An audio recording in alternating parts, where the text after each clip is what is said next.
Hi, welcome to On the Couch Conversations with Muki. Today I have my first male conversationist, Zolani May from Grafreinet. I'm so excited to be having a conversation with you. Welcome to On the Couch. Thank you, Doc. Zolani, I know you as a younger brother, I would say.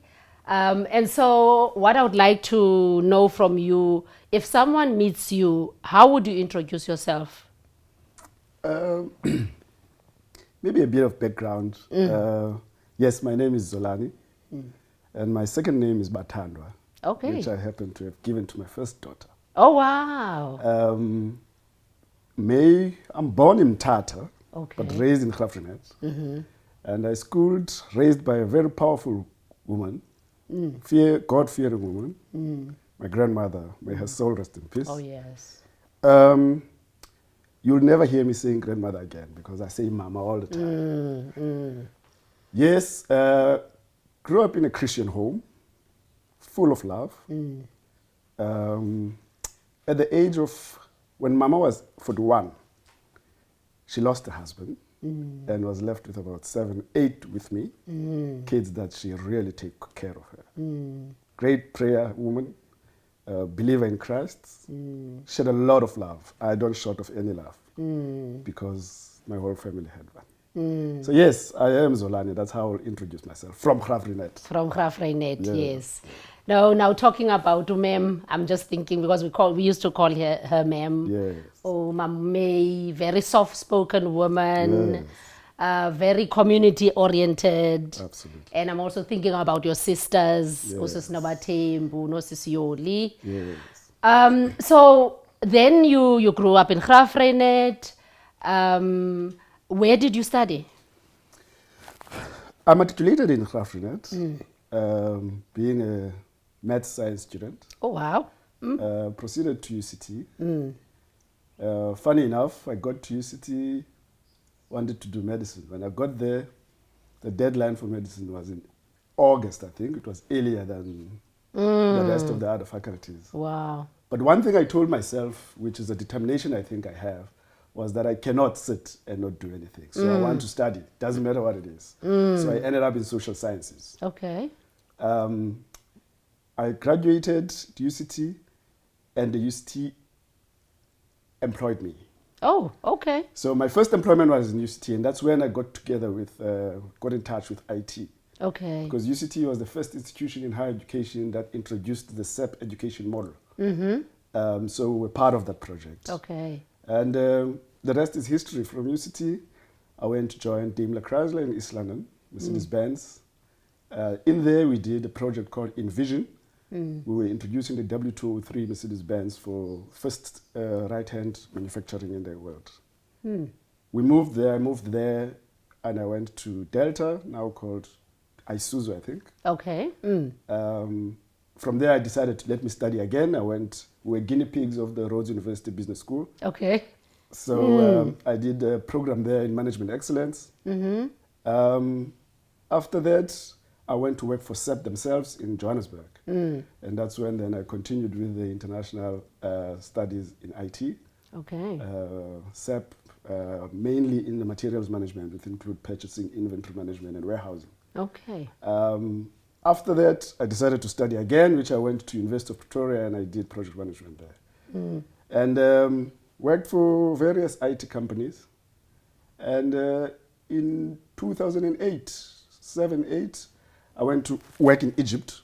There was a PepsiCo project that was there, international. When I came back from that project, that was the end of my formal employment. Wow. So 2008, I came back and I said, no, let me just see what I can do in this field. Wow. So you studied and you worked, gained experience. I'm just interested. I want to go back, but because I also want to come to you starting your own company. Yeah. But let's go back to UCT. Yeah. You're doing a social science qualification. Yes. How do you then transition to IT and specialize in that? Because I've always been maths and science person. Logic, the thing I love about technology, or IT for that matter, is the fact that you apply logic. Okay. So social sciences assisted me, and I'm very grateful for that, because I used to think that everything is black and white, you know, because that's what science teaches you from time to time. But it got me to understand that there are certain things that exist in this gray area. And that's how I got to understand people differently. Wow. And not necessarily expecting this result, but understanding how people got to that result. And then you get to understand the character of a person better. Yeah. Then you get to manage people better, because you understand certain aspects of things that I wouldn't have understood had I not done the social sciences. Because I think that's where the blend is, and which I think I enjoy, and I think I like it better. Wow, you know, I'm getting goosebumps now, because I'm really excited about that combination of social sciences and science. Yeah. And so you have your experience, and now you are CEO of your company. So how did you start? And you're saying you decided. So, but what made you decide to say, now I really want to work for myself? When in my formal employment in the different companies that I worked for, I was a consultant in the main. So you get into these different companies, you understand their operations. And the thing I like about the space in which I was in is the fact that it's process driven. So you don't get into a company and say, now I want to code. And then you do coding. And that was not what we were doing. What we were doing, we wanted to add value to the processes of organizations. And for you to do that and to optimize them better by applying technology, you need to understand how these people are doing work. That gave me a lot of an insight within the different organizations. So when I came back from Egypt, God is a wonderful man, because I met guys who just bought bought a stake in Transnet in their logistics environment, and they said to me, "Hey, come man, Morena, man, we want to separate our IT systems." And I am not as techy as they think that I am, but I'm more a process person. You know? So I get into this environment, I understand how the logistics environment works, and I said to them 6 months later, can I just assist you here? This is not your core business. Give it to me. Let me manage it for you. Okay. Give me your employees. I'll take care of them. And then I subcontract from you. So you guys will pay me for managing this thing for you, so that it's not becoming part of your department. Then they said, no, fortunately, they were nice to me, and they said, yes, we do. So I took that wing. I managed their systems. I separated them from Transnet, applied a lot of logic to try and understand what is this logistics all about, business. Again, how God is. I met this other friend of mine from Malaysia. He says to me, look, what are you doing? I'm leading the space. No, man, we've got a telemetry solution here that we can assist you with. What? Okay, let me understand it. Then we got, and they showed me this thing. I went back to this client of mine now, and I said, there's value add that we can assist you to manage. They had about over 1,500 trucks and over about 5,000 trailers that were managing cargo movement. Okay. You know? So we looked into this thing, and I said to them, okay, come. And this friend of mine from Malaysia, he says to me, I will give you stock for you to manage this thing. So there was no capital outlay. Wow. You know? What a blessing. I then, got this thing. That's when then I decided, okay, man, let me move out of this building, because they then said I can use some premises within them. So we moved and we found some offices in Sandton. Wow, Sandton. From dusty streets of Grafreinet. So we moved. That's the beginning of my career. And thanks to Stephen from Malaysia. Even today, we're doing a lot of work with him in East Africa region for border control and port management. So locally, we still do very well, managing a fleet on behalf of people, and that fleet also includes warehouse management and workshop management and fuel management solutions. Yo, this is really way above my head now, because I'm not used to that field. But this is really exciting, Zolani, and I want to go back to UCT. Coming from Grafrenet, there's not a lot of opportunities. And I assume, were you from Nweba High School? Yes. Not Union High School, Yes. as some would think. There's no career guidance, in high school to say, okay, you must do this, but you knew you wanted to do medicine. But just take me through that journey of deciding, that, okay, now I'm going to do social sciences, which is not medicine. I'm sure there were other opportunities to do different things. Yes, the only thing that I told myself at the time was that I do not want to stay without studying. I'm going to study, doesn't matter what it is. So BCom was full because there was an influx of people who couldn't get anywhere. So I decided here, I'm going to take what comes first. And then they told me that there's space in social sciences. Okay, fine, let me go into it. That journey was a very interesting journey because it was my first time at UCT or even at any tertiary institution, away from home for the first time. And having this overwhelming experience of having to study differently, learn differently.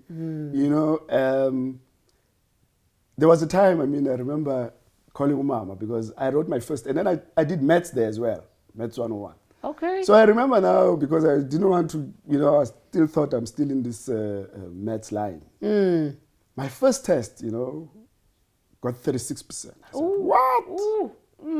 So I called home. I said, Mama, I think I'm going to live here. I have a friend at UPE. I hear you pass up. I want to go there. And he says, no, you can go Mdanam as long as you're going to pay for yourself. Oh, okay. Hey, I had to change gears, and sit because I couldn't. So I stayed at UCT.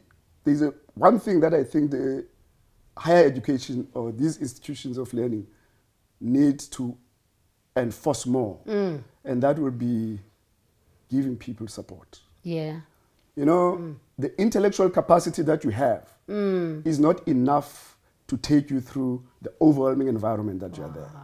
Because you sit here with your high IQ, but you're overwhelmed by the environment. You are overwhelmed by the teaching methods. You're overwhelmed by the manner in which things are done. There's no one who's supervising you. There's no one who's saying, go to a lecture, attend.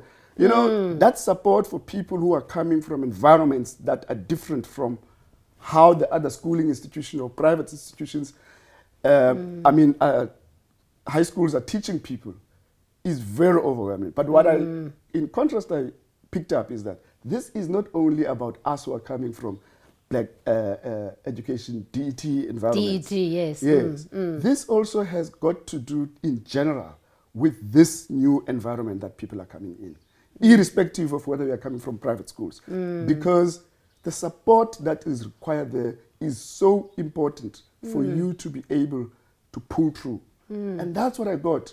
Immediately after I got that 36%, I said to myself, I am not going to add any other year in my degree. So I'm going to make sure I finish in record time. And that's exactly what happened. Because at that time, there were 5 of us at university, and with one mama who having to support us. So we had to make sure we're not playing around. And yes, it was a very strenuous environment, very strenuous period, but I had a very good support structure around the institution. And fortunately, we've got a warden at that time, Dr. Professor Mazamisa, who was a warden at the university, very close family friend. And they gave me a lot of support during that period, and that's how I pulled through. Yeah, sure. It's important, and you really now speaking in my line, because I really believe in student, support, academic development and support. And my best friend, Nolutando, is also in academic development and support. So she'd be happy to hear this. And I think universities need to listen, and hear this, because I had Utina Makubela, who was the first person I interviewed. She also, found this. And she was also at UCT Yeah. at some point. So academic development really and support is important. Now let's move away from that. But I just want to say this because I want it on record as well. The importance of universities understanding that it's not only one discipline that prepares you for life. Absolutely. Because you have now these two streams, and you've indicated now how the blending has helped you to do better in life. So now let's fast forward. You are CEO, of your own company. Just tell us a little bit of is it Amaza System Solutions? Yes. Tell us a little bit about that. It used to be Amaza Telematics and Fleet Management. Okay. And telematics, it's just technology jargon that means managing from remotely. Oh, So okay. telemetry is what you can manage, because these cars we're not managing when you are inside them, or these movable assets. We manage them remotely. I mean, we can switch off a car as I sit here. A car is in Johannesburg. I can look at it. If it messes up, I switch it off as I sit here. Okay. So, but because it was too specific, the term telemetry and fleet, so you expected to be doing things around that.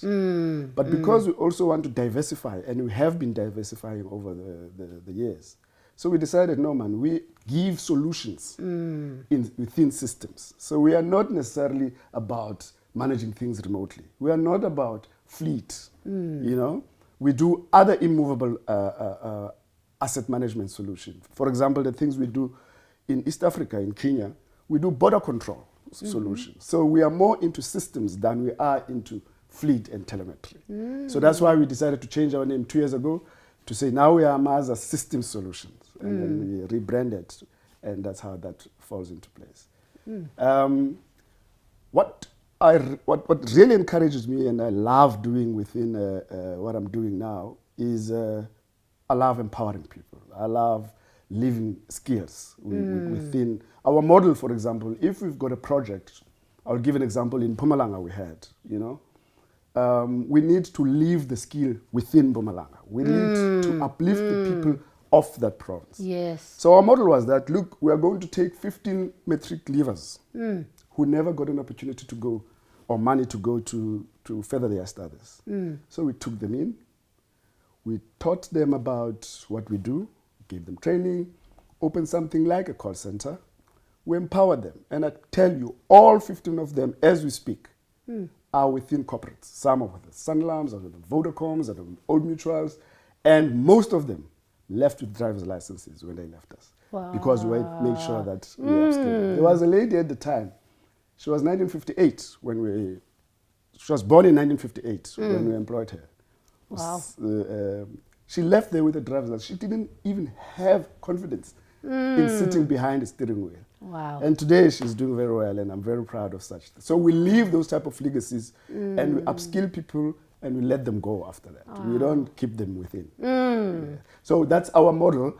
Anywhere we go, we try and make sure we take skills locally, and we leave the skill in there, and people become very loyal to you. Yeah. Because then they see that they are not necessarily held back for them to move. And we give them very good referral letters whenever they want to leave. I mean, we still have relationships today with the people that we... And you're talking about we. That's very impactful. I'm really proud of the kind of work that you do.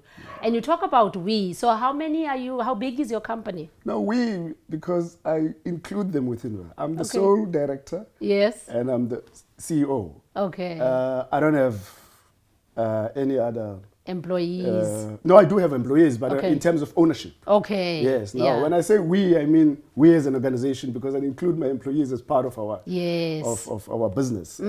So that they assist me in empowering people, and I assist them in doing the same. So we refers to us as an organization. Okay. And not necessarily whether I'm with you today or I'm with someone else. I always avoid individualizing. Yes, and yes. say I. Wow, that's wonderful. Now, Zolani, I'm really impressed by especially the school leavers.